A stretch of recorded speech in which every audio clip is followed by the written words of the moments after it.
যাও। মা পরে ফোন দিচ্ছি। শ্বশুর বাড়ি নামে বদনাম করা শুরু করে দিয়েছো না? তুমি না একটু আগে বলে আসলে যে তুমি অভিনয় করতে পারো না? এখন তো দেখছি খুব ভালো অভিনয় করতে পারো। করো করো, অভিনয় করো। মাকে অভিনয় করে আরো আর কমপ্লেন করো আমাদের নামে। চাচি, আপনি আমাকে এগুলো কি বললেন? আমি তো আমার মায়ের সাথে এমনি কথা বলছিলাম। আমি আপনাদের নামে কেন বিচার দিতে যাব? শোনো সামিয়া, শ্বশুর বাড়ির সব কথা না বাবা মাকে বলতে হয় না। আর তুমি তো এমন কাদো কাদো হয়ে বলছিলে যেন আমরা তোমাকে টর্চার করছি। আমাদের ছেলের কপালটাই খারাপ। আমাদের সংসারে এইটুকু সুখ শান্তি ছিল, সব তো শেষ। এখন আমার ছেলেটার জীবনও ধ্বংস হয়ে যাবে। সারাটা দিন না খেয়ে অফিস করবো, তোমার জন্যই অবস্থা। আপনার ছেলে যে নাস্তা না খেয়ে অফিসে গেছে সেটাও আমার দোষ। অবশ্যই তোমার দোষ। মা, পৃথিবীতে সব বাবা মারাই সন্তানদের আদর করে বড় করে।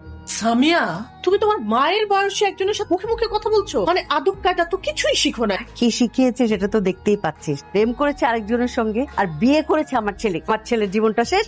আল্লাহ জানে কদিন পরে আরো কি কি বের। চাচি, আপনি কি বলতে চাচ্ছেন? আমার চরিত্র খারাপ? এটা কেমন কথা চাচি? আর আপনারা অন্য কাউকে